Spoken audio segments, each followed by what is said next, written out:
Nampaknya ada bayang-bayangan bahu gitu. Aku orangnya lagi panik sendiri. Nggak sakit. Oke, aman. Ah, Oke, Bang Atalarik. Apa nih Bang yang mau disampaikan soal sekolah anak nih Bang? Kenapa sih Bang emang Bang? Ya, dari postingan saya yang kemarin ya, saya ada bikin story. Nggak, cukup turut berempati aja. Karena kebetulan kayaknya menjadi polemik juga ya. Setiap tahun susah, anak-anak tuh susah masuk ke SMP khususnya dan SMA. Karena ternyata memang daerah saya tinggal aja nih, di kawasan saya ini, Kabupaten Bogor ini, satu SMP-nya aja kayaknya dikelilingin cuma sama dengan 6-8 SD, dan semua teriak susah masuk masuk situ gitu loh. Salah satu keponakan saya aja nilainya 9,1,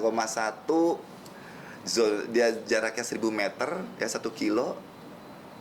Mungkin secara kalau masih ada zonasi, itu masuk ke zonasi aja nggak masuk sampai sekarang, belum dapat sekolah dengan segala gitu ya. Untuk membesarkan hatinya gitu, saya omnya juga bilang mungkin, karena saya ada anak ya, saya bilang mungkin tuh abang sini mau masuk SMA besok, lihat tuh kalau memang mungkin nilainya lagi tinggi-tinggi di kawasan ini, kita nggak tahu, tapi sangat signifikan jumlah sekolahnya itu jomplang banget gitu loh. Dan saya berempati sama warga di Pamulang, Tangerang itu, ya ini lebih parah lagi. 11 anak nilainya nggak jelek-jelek amat, tetangganya sekolah lagi buka pintu tuh udah gerbang udah gerbang sekolah gitu. 11 anak, tujuannya zonasi dulu itu kan juga pasti karena banyaknya kemacetan segala macam, untuk memudahkan orang tua untuk mengantar anaknya sebelum berangkat kerja ya, segala macam. Ternyata ya setelah zonasi dilepas ternyata lebih parah gitu loh, ternyata lebih parah sekali. Ini curhatan dari para warga ya, itu parah sekali. Ya itu aja, jadi saya berempati banget sama di sana ya, sama semuanya yang susah. Jadi menurut saya, dan juga alasan satu kan, sekolah itu dibikin di suatu daerah itu karena butuhnya pendidikan di daerah itu. Saya itu, ini kembali lagi merujuk ke pemerintahan pusat ya. Sekolah negeri itu untuk apa sih diadakan kalau bukan untuk memintarkan rakyat Indonesia pada umumnya biar mudah mendapatkan jenjang pendidikan. Tolong jangan cari anak pintar udah pasti pintar. Saya rasa pemerintah pusat kasih penghargaan kepada sekolah-sekolah yang ngumpulin anak bodoh jadi pintar. Coba dibalik ya, coba bikin kontraflow dikit ya. Jangan cari istilahnya cari image, biar dipandang orang ya, para pemimpin-pemimpin ini dengan cara-cara terlalu mudah menurut saya, apalagi ini di pendidikan. Ayo dong, kasih penghargaan kepada sekolah-sekolah yang ngumpulin anak-anak bodoh jadi anak-anak hebat gitu. Mudah kalau anak pintar, anak-anak IQ tinggi itu mudah sekali itu untuk mereka bisa maju. Dicuekin mereka juga maju gitu loh kan. Tapi kan tingkat sosial masyarakat berbeda. Ini yang terjadi kan di Indonesia. Secara statistik kemiskinan makin besar sekarang ya. Jadi kemampuan orang tua untuk menyekolahkan anak-anak masih, jadi gunanya sekolah negeri untuk apa kalau bukan untuk menyamaratakan pendidikan di bangsa kita di seluruh Indonesia gitu. Kita nggak mau lagi masa anak-anak kita dicap negeri kita di negeri tanah kayak Indon, negara bodoh, kayak kita nggak mau lagi gitu. Anak-anak juga seluruh Indonesia, masyarakat, ayo anak-anak juga jangan cuma eh, cuma santai-santai aja. Image bangsa kita nih, anak-anaknya dianggap bodoh gitu loh di luar sana. Harus tahu gitu. Jadi belajar juga berjuang. Juga cuma minta aja sama negara, minta aja, kan kita juga negara bagus juga dari kitanya juga gitu loh. Itu aja sih saya soal sekolah-sekolah kemarin. Berarti ini terjadi pada keponakan gitu ya Bang? Keponakan juga terjadi, dan itu tiap tahun ada. Tahun lalu lebih serem, keponakan saya itu alhamdulillah dari provinsi pusat ya, Jawa Barat, malah inisiatif dari pusat Jawa Barat, karena dia nilainya 9,4 sekian bisa nggak dapat sekolah padahal dalam zonasi. Tahun lalu dalam zonasi 94 nggak dapat. Wow, ini sekolah-sekolah negeri cari perfect score nih, 100 nilainya. Oh, saya bilang, mau nggak begini ya. Saya rasa udah harus ini jadi pemikiran pemerintah pusat, masalah pendidikan ini yang secara masif harusnya dibenahin gitu loh. karena karena udah nggak lucu lagi kalau hal-hal kayak demikian tuh tiap tahun menjadi pembicara, jadi kesulitan orang tua. Nggak, orang tua disulitin nggak apa-apa, tapi kalau anak-anak itu kan nggak ngerti, apalagi anak SD masuk SMP gitu. SMP tuh masih kecil, mereka jangan kita memupuk rasa ketidakpercayaan sama bangsa ini sejak dini gitu. Mereka seharusnya jadi anak-anak itu harus diperhatikan, jangan dikecewakan hatinya. Tapi ada rencana untuk swasta yang akhirnya kan kesusahan di negeri. Silakan, saya ini dengan banyak ya dari orang-orang yang bergerak di sini kan ada swasta. So, kan tadi saya jelaskan kemampuan orang tua beda-beda. Swasta mau kasih gratis semuanya. Pemerintah mau kasih subsidi 100%, kan nggak juga gitu loh. Masa tiba-tiba kan ada swasta, jangan begitu. Jangan kita mulut kita asal ngomong karena sesuai dengan dompet kita gitu loh. Dompet orang berbeda, kita harus ngelihat banyak orang. Kan tingkat kemiskinan lagi tinggi sekali di Indonesia, nggak mudah gitu. Jadi swasta memang ada, itu kan ya ayo come on, data sudah ada, pasti lengkap ya, di negara kita sudah lengkap datanya. Perbandingan swasta dan negeri itu harusnya bisa dipertimbangkan lah gitu, yang pas gimana untuk anak-anak. Kan banyak orang-orang pinter kan di sana, ya udah. Saya yakin kok ini cuman kita sebagai rakyat kok, sebagai masyarakat kayak apa ya ketimpangan ini, kok nggak beres-beres ya, setahun 2 tahun 3 tahun, kalau puluhan tahun nggak beres, penyakitnya di mana gitu loh, masa dibiarin sih penyakitnya gitu. Bang, ini kan tadi jadi wanti-wanti kepada anak juga. Nah, kalau anak sendiri akan mengalami kayak gini berapa tahun lagi sih, Bang? Alhamdulillah, ya, terima kasih. Jadi kalau anak saya pribadi itu, aduh, saya juga stres karena sekolah, saya tempatkan anak saya di sekolah swasta Islam. Di zona ini radius sekitarnya nggak ada sekolah negeri favorit, jauh-jauh sekali ya. Jadi makanya saya menjadi apa namanya, pembelajaran buat saya, pukulan buat saya juga untuk anak-anak saya, bahwa makanya saya ajak anak saya berita ini gitu. Tuh lihat abang, tuh saudara kamu nilai 94 susah masuk sekolah. Papa juga bingung, kamu mampu nggak? Coba, jadi saya langsung memotivasi anak saya nggak bikin stres dia. Coba nak, abang, dede, kalian penasaran nggak? Pingin dapat nilai perfect score, dapat nilai 100, dapat nilai 10, penasaran nggak? Please, ayo buktiin kamu bisa. Yuk, cara belajar gimana gitu loh. Perlu apa? Perlu guru les, perlu apa? Jadi saya bangkitkan anak-anak tuh jangan jadi pelajaran itu jadi beban, karena usianya mereka kan usia main ya. Dan kita nasib di depan itu siapa tahu. Nah gitu, siapa yang tahu. Yang menentukan nasib mereka cuma Yang Maha Kuasa dan dirinya. Jadi saya juga cuma bisa memotivasi seperti itu. Jadi ayo nak, coba bikin diri kamu penasaran, kasih nilai 10 buat diri kamu, bukan buat ayah, bukan buat papa gitu. Kalau sekarang kelas berapa sih, Bang? Sekarang yang satu masuk SMP, tetap di sekolah yang sama. Yang satu naik kelas 5 SD. Nah yang SMP ini yang saya bilang, abang, karena sekolahnya nih belum ada SMA-nya nih, dengan mudah kalau memang dia nyambung SMA di tempat yang sama, silahkan. Tapi saya pinginnya sih anak saya itu dapat SMA favorit gitu loh. Jadi persiapannya ini ya 3 tahun dari sekarang, karena anak itu belajarnya ya harus diperhatikan. Tapi anak juga sendiri ini nggak mas, dilesin juga kah? Iya, ada yang datang ke rumah untuk membantu, khususnya matematika lagi. Penting banget ya. Intinya begini, kalau les itu cuma mengurangi beban anak aja, dia biar lebih cepat mengerti.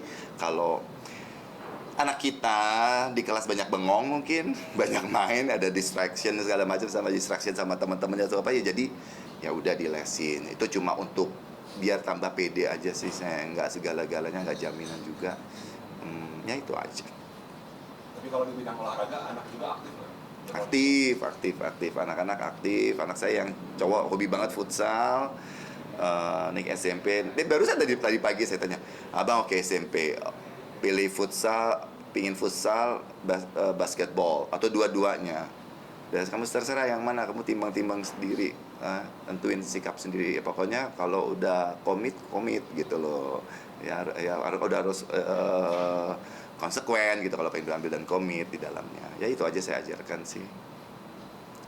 Saya umur belia saya lebih fokuskan, saya santai banget kalau pelajaran. Saya bilang sama anak-anak saya, Papa nggak bisa bantu kalian memasuki semua materi pelajaran ke otak kalian. Itu otak kalian bukan otak ayah loh, bukan otak papa loh. Yang saya bingung, ada ayah, ada papa ya. Soalnya abang minta dipanggil papa, yang satu panggilnya ayah. Ya bukan otak ayah loh yang masuk. Coba kamu belajar. Jadi saya selalu ingatkan untuk belajar itu setiap hari pasti, dan sifatnya tidak merintah. Selalu saya bilang motivasi. Kalau saya sifatnya motivasi. Saya nggak punya kemampuan kasih apa materi ini, apalagi bentuk hafalan, apalagi matematika. Kamu harus belajar. Perlu apa? Belajarin. Udah les. Yang materinya apa yang dari sekolah? Coba kamu kuasain sendiri. Nanti kalau mentok baru tanya. Bisa, yakin. Udah Pak, bisa. Oke, kamu yakin. Dan saya kasih ultimatum. Kalau kamu ngomong bisa, kamu berarti sudah perfect score. Aku bilang gitu. Kalau kamu yakin. Dan nilai nggak pernah bohong. Papa nggak mau kamu bohongin nilai kalian. Kalau kamu bohongin nilai kalian tuh bohongin diri sendiri. That's it. Saya nggak mau. Jadi kayak kemarin nilainya ada yang naik, ada yang anjlok. Itu nilai kamu, congratulations. Kamu dapat 5, congratulations. Kamu dapat 10, congratulations. Selamat gitu.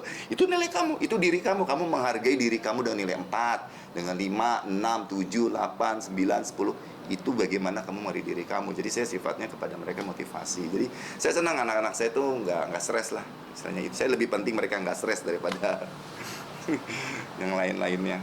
Oke. Tapi Bang Atalarik sendiri inginnya nanti memasukkan ke negeri kah, walaupun seperti ini kondisinya, atau tetap swasta, Bang? 50-50 kalau saya. Kalau bisa negeri sebenarnya lebih murah ya. Lebih murah pertimbangan biaya sekolah. Saya nggak mau ngomong biaya sekolah mahal atau murah tuh nggak mau. Saya nggak mau. Nggak jaminan. Yang sulit itu buat saya bentuk orang jadi baik. Paling sulit ya, jadi benar tuh yang paling sulit. Jadi saya bilang apapun profesi yang mereka pilih dan mereka berada dalam profesinya dalam menjadi orang-orang yang terbaik, dan emang orang yang baik, itu aja, bebas. Oke Bang, tapi dengan kondisi seperti ini, apa sih Bang yang Abang akan lakukan? Di dunia pendidikan kita. Iya, soal kasih donasi yang Zoni saya, aduh ya please. Kembali lagi saya sebenarnya menimbang keadaan kemarin yang terjadi di Tangerang itu, di Pamulang, adalah saya melihat niat awalnya mendirikan suatu sekolah, sebuah sekolah di suatu daerah itu, terutama sekolah negeri itu apa? Karena memang daerah tersebut kan butuh pendidikan anak-anaknya. Udah konsekuen aja di situ. Zonasi tidak zonasi, berapa sih banyak lulusan anak SMA di sana? Coba lebih diperhatikan gitu loh. Kalau memang standar saking banyaknya, saya nggak bisa ngomong ya, saya nggak bisa menyalahkan juga pihak sekolah. Kalau memang jumlah anak SMP SMA-nya di sana nilainya memang ini lagi tinggi-tingginya, well, ya kasihan juga ya kepala sekolahnya. Silakan buka data deh gitu, biar nggak ribut. Dari sekolah buka data hasil nilai anak-anak dijembreng gitu loh Pak, biar puas nih loh Pak, nilai Bapak tuh kalah sama anak si ini udah dijembreng aja kalau masih begini kan. Nah, jadi nilainya jangan diumpet-umpet gitu. Kemarin tuh kan kurikulum merdeka ya kalau nggak salah ya. Saya nggak setuju ya. Oh ya, titip dong untuk Menteri Pendidikan Indonesia, jangan deh kurikulum terbuka. Ini saya pribadi ya, please kembali ke zaman dulu. Ujian itu dikasih sama negara biar lebih jelas deh gitu. Karena jadi apa ya, jadi melehoy. Nilai-nilainya melehoy. Ini untuk tantangan orang tua sendiri. Saya nggak setuju kurikulum merdeka. Harus tetap dari negara ya, jadi negara lebih ya. Kalau masalah bocor-bocoran mah di mana-mana banyak bocoran nilai kan, takutnya ya gitu kan ya. Jadi jangan ada bocoran, bisa lebih terjaga malah bocorannya gitu loh menurut saya. Dan sekolah itu lebih terpacu dan anak-anak lebih terpacu. Sekarang anak-anak jadi nggak terpacu, orang tuanya jadi kurang terpacu juga gitu kalau pada anak-anaknya. Bang, tapi udah anak-anak sendiri udah mulai kelihatan jurusnya kemana Bang? Mungkin ke cita-citanya atau seperti apa? Oh ya, kalau anak saya yang perempuan kayaknya lebih ke arah IPA ya, kuat banget dia IPA-nya. Kalau yang abang, yang laki itu kayaknya ke IPS deh. Walaupun dia IPA-nya bagus, cuman dia bersosialisasinya bagus banget. Dia main kemana saja, membentuk sebuah pertemanan gitu loh. Jadi bersosialisasinya bagus. Mungkin Tapi dia kan, di IPS. tadi kan katanya anak yang laki-laki sering main bola, apakah bakal di jalur ke atlet atau seperti apa dari Ya. Mas sendiri? Saya lihat dia cabang olahraganya apa dulu ya. Kalau dia bola, kalau dia nggak suka lari, ini untuk anak-anak ya, kalau nggak suka lari jangan milih cabang olahraga bola deh. Dasar bola itu, bola basket, bola itu kejar-kejaran, jadi harus kuat lari. Kalau emang dasarnya nggak suka lari, cuma suka mainnya, nggak. Saya lihat dulu, kalau dia anak yang emang suka lari, benar-benar suka nih, ya berarti bola 45 kali 2 ya? 45 kali 2 ya, 90 menit ya? Mas sepak bola. Ya, sepak bola kan 90 menit ya. Bisa nggak lari dengan speed internasional nih? Speed pemain bola internasional 90 menit. Udah simpel aja. Kalau dia nggak bisa memenuhi kriteria saya nggak akan masukin dia ke tim bola. Ngapain? Bisa nyusahin orang tua. Kalau untuk perempuan, Kalau perempuan saya sih IPA dia lebih bagus. Bang, katanya abang mau gembok sekolah nih bang. Hah? Gembok sekolah apa? Yang Mau bilang, gembok sekolah, permintaan buat sekolah digembok-gembok kita aja. Itu seperti apa mungkin bang? oh warga di sana mau Iya. gembok-gembokin sekolah. Saya dengar sekolah tersebut ada di wilayah tersebut itu karena juga atas dasar persetujuan masyarakat setempat. Dilala posisinya di dalam kawasan komplek perumahan ya, kalau nggak salah kan perumahan gitu ya. Loh, saya nggak setuju digembok. Untuk anaknya saya nggak setuju. Anaknya silakan jalan dari gerbang yang paling jauh ke sekolah, jalan kaki, tapi anak harus sekolah. Kalau dia gembok untuk mobil yang hilir mudik, bikin macet, silahkan kalau menurut saya. Tapi untuk anak-anaknya please, jangan ya. Untuk warga, kasihan juga. Anak-anak SMP itu masih polos, ya lagi begini, mencari jati dirinya. Jangan-jangan mereka juga pingin bahagia juga. Mereka nggak ngerti, anak-anak kecil ini. Tapi orang-orang tua ini yang pikirannya sudah kacau balau ini mungkin ya. Nah itu aja yang digembok mereka-merekanya. Tapi anaknya silakan masuk ke sekolah dengan tenang dan aman terutama.